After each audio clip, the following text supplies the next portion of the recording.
So I'd made a segment, Ask Me Anything, and you guys had sent me your questions. I made a 1.5 hour video response, and yesterday while cleaning my desktop, in the iMac, I deleted that video by mistake. And it's okay, it's gone. So I thought instead of trying to be too bothered about it, I do have a backup, but I thought I'll make a new video. Okay, so the first question that I want to address with Ask Me Anything is this one was sent to me by my friend Janine Bensonda. She is a businesswoman, consultant, strategist who is based in Dubai. She gives trainings to companies and corporates, individuals. So she put a very intelligent question which I thought was pretty good. The question was, Loy, what do you predict? What's your analysis about next year? Financially, economic-wise, business-wise. Okay, what do you think with the way things are going on? So I thought I'll give you my thoughts about this. Now, what I'll do is, I won't give you I'll try not to give you the generic stuff. I'll try to give you something original, okay? Now, first things first. The virus, this pandemic has totally destroyed the so-called normal way of life, okay? And people are trying hard to get back to a sense of normalcy, but it's proving to be challenging. So there are two things that can happen now. Number one is they'll find a vaccine, they'll find a cure, and things will go back to normal. Let's assume, for example, you get there's no more virus, it's eradicated, magically it just disappears. I could tell you that if in case the virus disappears completely, or the vaccine is created 100% and everyone has access to it, and all the economies open up, everything goes back to normal, it will take 1 year for people to go back to what their lives were. It'll take 1 year. 1 year of slow and steady, or rather fast recovery. So if it happens right now that there is a cure for the virus, okay, it's going to take 1 year. And after 1 year, you could say that things will be back to normal. There would be restrictions in terms of health and all that, but things would go back to what they used to be. However, if there is no virus or there's no cure, which is what is happening right now, then the situation will be like this. Number one is most of the countries are going to continue with their lockdown, especially Western countries, because they're very particular that they don't want to bring in any disease, germs, problems, issues. So now Western countries are the countries which have the spending power, because when you convert the dollar or the pound, you can exchange it for a big sum of money when you go to a cheaper currency like rupee or baht. So now what happens is, if these guys are not allowed to travel, you can't come out of their country, there's a lockdown, and you can't go in. So obviously these third world countries or these Middle East countries will suffer, because nobody is going to come, nobody is going to spend their money. So you're left only with the local population. So airlines absolutely will get decimated. I would say roughly around 80% of all the small players will vanish. They'll file for bankruptcy, they'll no longer exist. Okay? So along with the airlines, pilots will also lose their jobs, cabin crew will lose their jobs, and services associated with the airlines, that is restaurants, hotels, people who supply to duty-free services like taxis, all of them will suffer. Now, for instance, here on this island, every day there were tourists coming in. Every day there were literally like 20 flights coming in with boatloads of passengers. Okay, must be more than 20, but I'm giving you a rough figure, 20. And when I used to try to go out, I used to dread, because there was traffic jam bumper to bumper. It would take us like 2 hours, from 2.5 hours from here to the the supermarket. But now, since on this island there is nobody coming in, hardly anybody is coming in, only local population, it takes me 25 minutes. Okay, there's nobody on the road. All the bars, all the pubs, all the outlets, they have just shut down one by one. In fact, there was this walking street. If you see my YouTube videos, there was a walking street where around you could say 60-70 vendors would come, set up their stalls, sell food items, sell barbecue, pizza, chocolates. Like, they would make ice cream and all that. There used to be 70 in that walking street. Now there are only four people. There's nobody there. It's dead empty. In and around my area, more than 29 restaurants, pubs, bars, massage parlors, pharmacies, touristy shops that sell stuff, they have all closed down. Yesterday I was told that around 3,000 local Thai people, the Thai people of this place, they left. I do not know how many foreigners have left, but Thai people. Then you can literally see these motels and hotels empty. Before, where they used to charge like 3,000, 4,000 or a baht per day to stay. Now they are even ready to let people to stay for 300 baht. Just imagine 300 baht, which used to be like 3,000 sometimes. Okay, they are totally empty. So people are trying to find ways and means to survive and sustain, and that is what you'll see. Everyone's trying helter-skelter, like gyms. Gyms will close down. So many gyms have closed down. So many people have put up their business for sale. The landlords who want to give, who offer their outlets, they're not ready to bring down their rents because they're used to a certain lifestyle. They don't want to bring down the rent. So they prefer keeping it empty because they know that demand will be impacted. Where I stay, there are 1, 2, 3, there are a total of 3 villas. Mine is the only villa that has been taken. There was a Frenchman who came and stayed for 8 months. But you're talking of 4 years. There was only one Frenchman who came and stayed for 8 months. Now it has been empty. Before it was empty. And now not only this area, all the other areas are empty. Now, what's next is people will try to figure out ways and means to survive and sustain. So, seminars, event management companies, conference houses, all of them, they will just be empty. If you're talking of exhibitions or you're talking of these, events where people come in, buy and sell, there also very few people will come. Why? Because as it is, they don't have money. There's a feeling of insecurity. The only people who will come is people who have excess money and who are willing to spend. Luxury items, they will continue selling. People who have money will continue spending.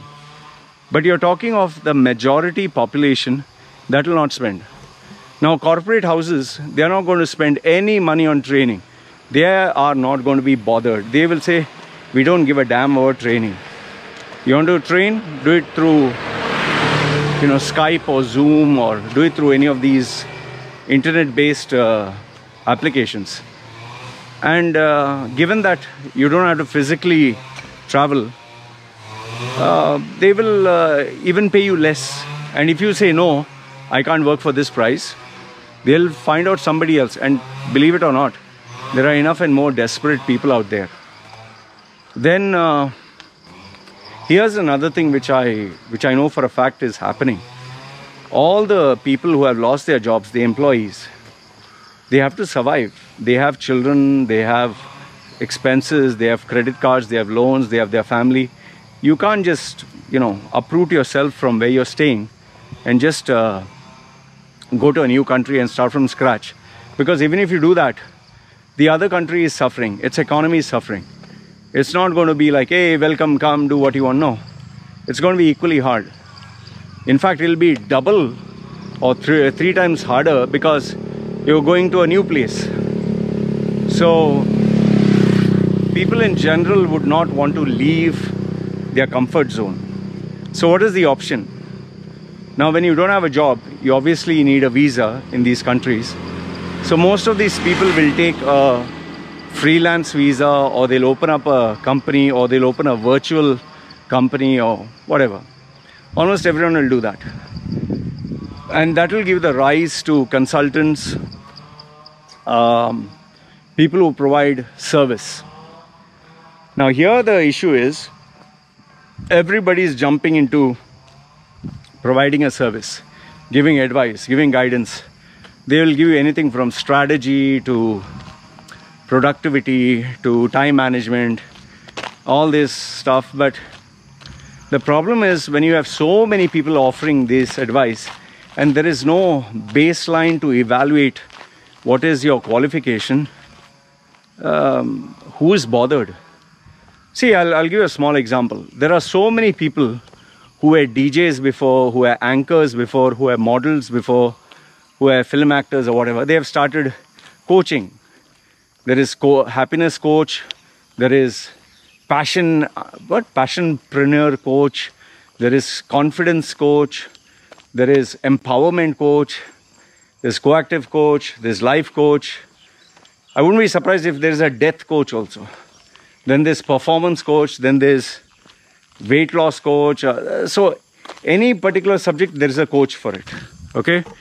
Here in the island of Samui, you have hocus pocus coaches like Reiki, tantric healing, sexual tantric, stress-free through the planetary rocks, and law of attraction coach, and all this yoga. Some Westerner brings a Indian concept and tries to coach. It's all bullshit. See, I'll tell you what the problem is. Fine, you can take up any coaching job. You might even say, oh, Loy, what about you? Fine. Even I started off from zero. Okay. But end of the day, it's a business. It's a business. There are expenses every single day. You have to pay water, electricity, food bills, food, water. Then you have to take care of your rent. Day to day, there is an expense, right? Then transportation. Then if you have people working for you, you need to pay them. You need to take care of your spouse. You need to take care of your kids. So every day there is an expense. So if every day you're not earning, how will you sustain? How will you survive? Do you need you need to calculate your overheads. Do you need a customer every day? Do you need a customer once in 2 days? Do you need a customer once a week? And if you get a customer once a week or whatever, what is your target? Like for example, for me, my minimum target is $150 minimum target. Okay, that is what the target I've put per day. Now, obviously, I exceed that every single day. But now, there are times, there are days where maybe I'll not get a customer for 1 full week. Maybe I'll not get a customer for 2 weeks. And this actually happens, huh? When you have a business online, sometimes you may not get a customer for 2 weeks. What do you do then? How do you get a customer? Now, there'll be many so-called digital marketers and SEO experts who believe that they know more than a $1 trillion company. They have, sitting in the 4 walls of their room in front of the monitor, they are smarter than all the PhDs, all the architects, all the greatest brains in the world who are working for a $1 trillion company. You're able to beat the algorithm, which is the world's most sophisticated. I mean, who are you trying to shit, man? See, all these SEO experts, search engine optimization, digital marketers, social media marketing, SMM, all these so-called hocus pocus gurus, all fucking bullshit, all bullshit. From Neil Patel to ClickFunnels to anybody, you can just give me, from Tony Robbins to everyone, all are giving you just generic advice. They just know how to sell. Okay, now obviously you'll be like, Aloy, aren't you giving generic advice? That is where I don't give these courses. I don't teach courses. If I were to do a job, I sit and work with one client at a time. And that is why my rates, what I charge is premium. I'm telling you, even today, you can get a resume online for free. You can get a sophisticated resume rebuilder software for something around $10 or something with 5,000 templates. You can get someone who will give you internet tips on a blog post for free. You check YouTube, you'll get advice for free. So the question is, why should someone come to me? Why? So that is where all those people who have jumped online to be these experts, hardly 5% or 3% will survive. That means out of 100 people, only 3 will survive. The rest will just try to put on an act, an image, and live hand to mouth. And you're talking of maybe 10% or whatever. But eventually they'll also give up, because they'll be like, fuck, I can't continue like this. On LinkedIn, have a look at how many people are trying to show larger than life. Oh, I got this award, that award. Oh, I'm doing this successful coaching, that. Nobody gives a fuck. And you have all these websites and all these groups where everybody is literally begging. See, the big problem is the majority population, they want stuff for free. Free coaching, free advice, free. Because they think articles are for free, blogs are for free, YouTube videos are for free. So the person staying, whom you can get in touch, he'll also give you service for free. You'll not believe the number of people who come to me and ask me for free. And when you do tell them that you charge them, they offer you the most embarrassing amounts. Like a guy who is like a director level, who's expecting, I think, a salary of, I think, close to 15 or 20,000, in that range, 15 to 20,000 US dollars. He was asking me if I could do his resume, rebrand, for, you know, what, $50? $50. Can you touch up my resume? $50, I won't even speak to you on Skype, man. I won't even say hello to you. So this is the problem. These are the kinds of individuals you meet. See, today even a website, let's say for example, website builder. You can get website builders drag and drop online as little as what, $3, $5. You can even get free website builders where they'll post their own ads. But the question is, how do you sustain and survive? So for that, you need to have specialization. Now, I personally know there are some investment bankers, there are consultants who now are operating independently, remote. And they are making really good money. One of my clients, he's earning, you will not believe this, he's earning a 7-figure income. Seriously, 7-figure income. We just had a session the other day. We just talked. He's making shitloads of money. I know of a cryptocurrency guy who sold at the right time before it crashed. He's retired. He doesn't have to work for a single day. He told me, Loy, I have enough money. I'm just bored. I don't want to work. I just want to enjoy life. He packed his bags, went to a third world country. Now he's staying off the grid. You can't even find him on social media. So the rise of all these freelancers will be there, but eventually they will shut down. They will shut down. Only the ones who are good will remain. Like, for example, I'll give you the rise of competition, which will be next. Now, for example, what I do. I have this YouTube channel that speaks about Dubai. I can assure you this much. There will be plenty of people who will want to do the same. Okay?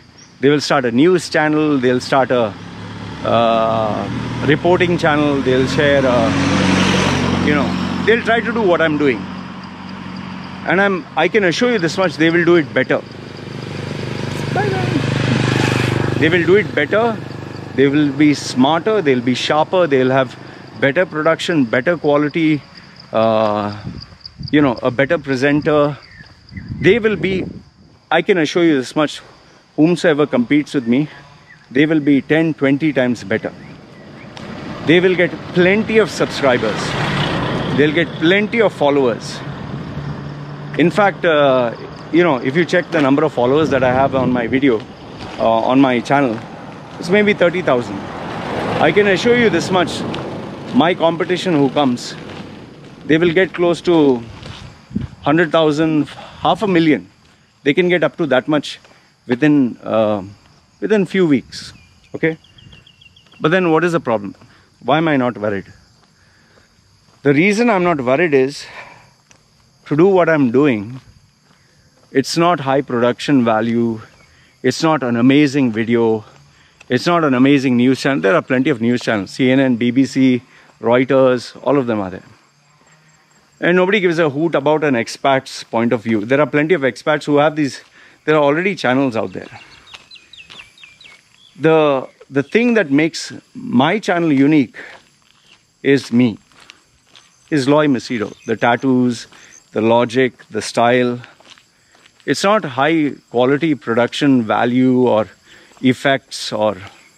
So I know my strengths, and the bigger reason why I can assure you that nobody can take my spot is because I don't make money out of YouTube. The ads and all that people see through YouTube's algorithm, you could say I make around, now currently I'm making $100 to $200 a month. $200 a month for 8 to 12 hours of work every single day. 8 to 12 hours of work. So the question is, why am I doing it? I'm doing it because this is a brand building exercise. It gives people value, and through value people trust me more, and through that they trust my work. So I don't have to spend a single penny on Google ads. I don't have to spend a single penny on Facebook ads. I don't have to spend a single money on YouTube ads. The benefit I'm giving YouTube and Google is I'm giving them content. And I've been doing this for 4 years. And every single day I post a video. You're talking 8 to 12 hours of work supporting their channel.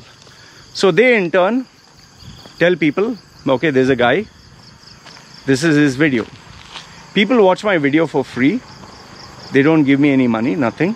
They watch the video, they enjoy it. I get a little bit of views. In the glory days of YouTube, you could make a lot of money, you could make millions. Today, you'll be lucky if you can even make $1,000, okay? Unless, of course, you have 1 million people who are your followers. So now, the bigger your YouTube venture is, okay, the more the money you will get. But to reach that tipping point, it takes a lot. And that is why people online cannot survive and sustain with this business model. And that is why even if somebody competes with me, in 1 to 2 years they'll shut down and they'll vanish. And in the end, it will all benefit me because they will all come back to me. See, keep in mind, I'm not a news channel. I'm not CNN, I'm not BBC, I'm not Reuters, whatever. So the point I'm trying to tell you here is, I know my strengths. I know who I am. I know what sets me apart. I know my revenue model. I know what I'm supposed to do. I took 20 years of mentoring. 20 years, 20. And I've put, you could say, 5 years into this YouTube channel. 5 years full time. Almost for 2 years, I didn't make a single penny. 2 years, no money at all. And that is finally paying dividends. So if anybody has to compete with me specifically, he'll have to compete with the 20 years of mentoring, the 5 years of putting full-time work, the 2 years of not being paid a single penny. So he or she will be competing with this. And then if they still manage to stick around, then they will grow. I'm not even considering the factors of luck. So why am I telling you this is, whomsoever tries a new business venture online, especially during this COVID crisis, these are some of the odds that you'll have to face. It's very easy to start a business online. It's very easy to create a website. It's very easy to... Starting is very easy. Surviving is very tough. Sustaining is even harder. And then thriving is the hardest of all. See, today when I spoke to one student of mine, she has started this, she has started an online business because her business that she was doing freelance was doing very well, but after the COVID crisis, now it has ruptured. So now she's trying online. I told her the dynamics that go into making the online business work. She was completely shocked to know the amount of effort. See, it looks fun and easy and all that. There is so much of work at the background. Now, one last bit I'll give you, okay? People will be looking for solutions. They'll be looking for alternatives. But the question is, the alternative that you're trying, do you know how much of work is involved in it? Like, for instance, today, I got up at 2 o'clock, okay? I went to sleep early, I got up at 2. After I got up, the first thing which I did is answered all my emails. After I answered all the emails, I answered all the WhatsApp messages. After that, I responded to all the YouTube comments, each and every one. I don't delete any. I check each and every one, and I respond to the ones that are important. Following that, I went through all the videos and I deleted the, remainder files. In fact, my desktop, the hard disk that I have, it takes around 1 full day to delete all the files. That many files are there because it deletes through a slow process, and that's how I deleted this video that I created by mistake. And then I have to sort out through my phone, sort out my Instagram.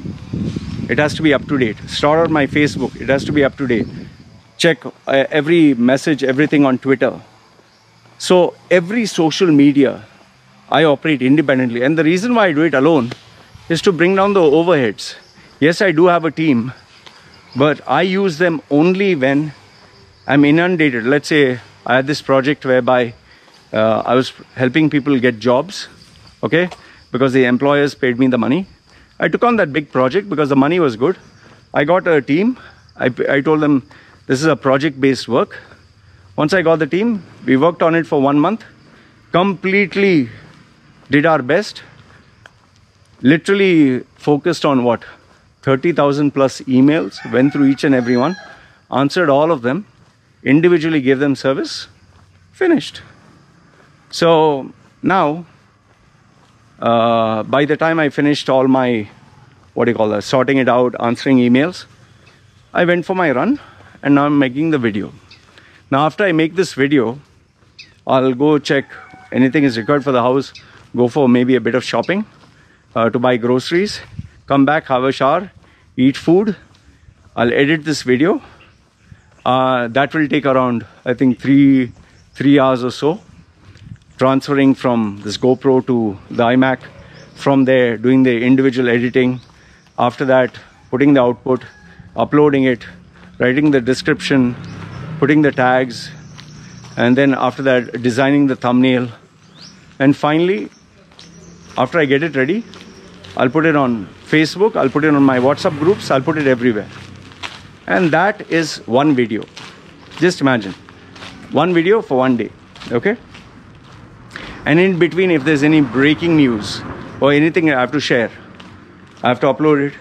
In between, I have to deal with clients where they are the ones who pay me the money. This doesn't pay me any money. Plus, I have to deal with inquiries. Plus, I have to deal with troublemakers. Plus, I have to deal with the day-to-day challenges. Like my baby was sick a few days ago. It was pretty bad. Plus I had to deal, take my wife, and I had to go meet a lawyer. Then there was a problem in the house in terms of electricity. Then, the motorcycle had to be given for service. I had to purchase some things to the house. So all these challenges, these day-to-day things come in. And you need to juggle all this and at the same time make your business work. So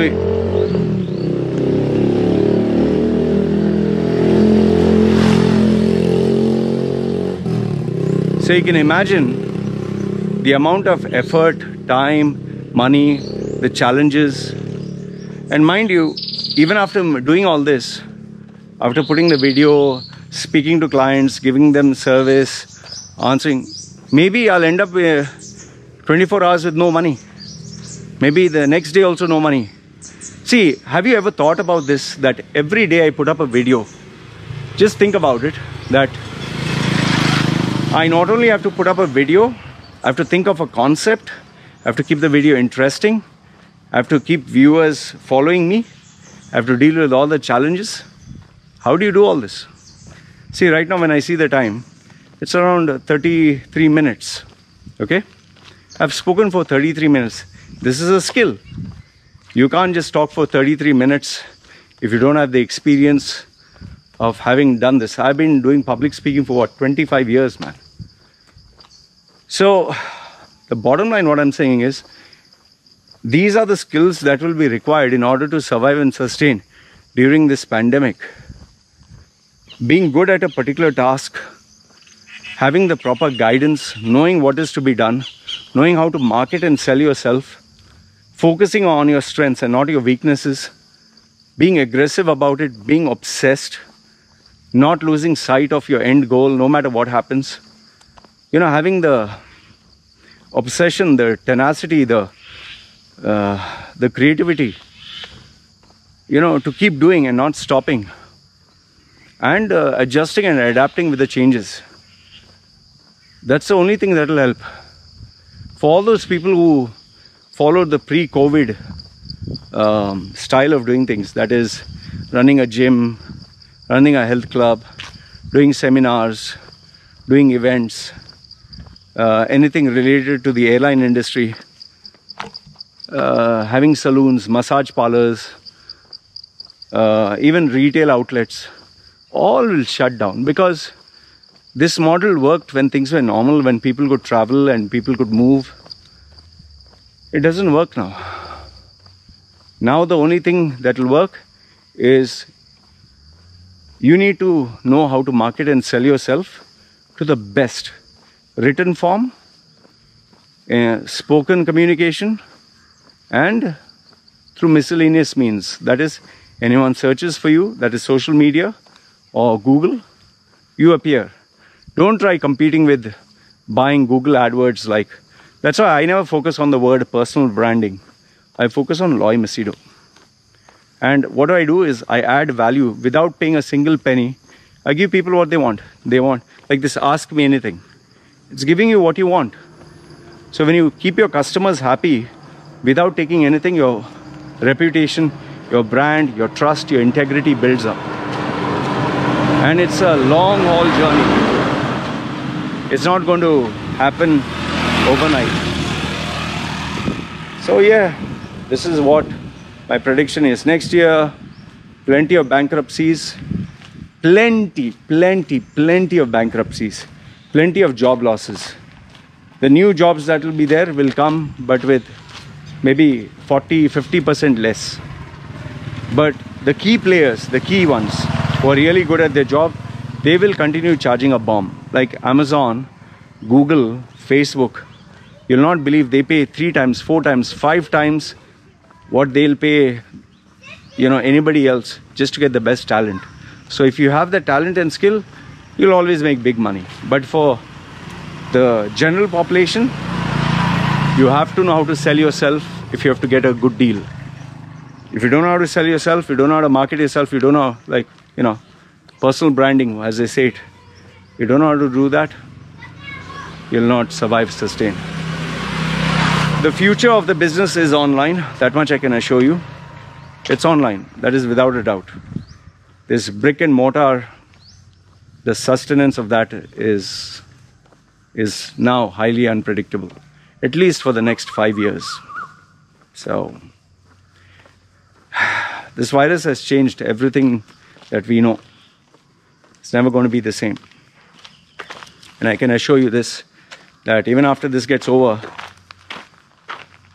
people will think 10 times before doing stuff like they used to do in the past. And if they do it, they will suffer once again. So this is what I had to share. Janine, I hope you survived through this whole video. This is what was my opinion. Let me know your thoughts, guys. And if you have any questions, feel free to send it to me. I'll answer them when I'm free. You guys take care.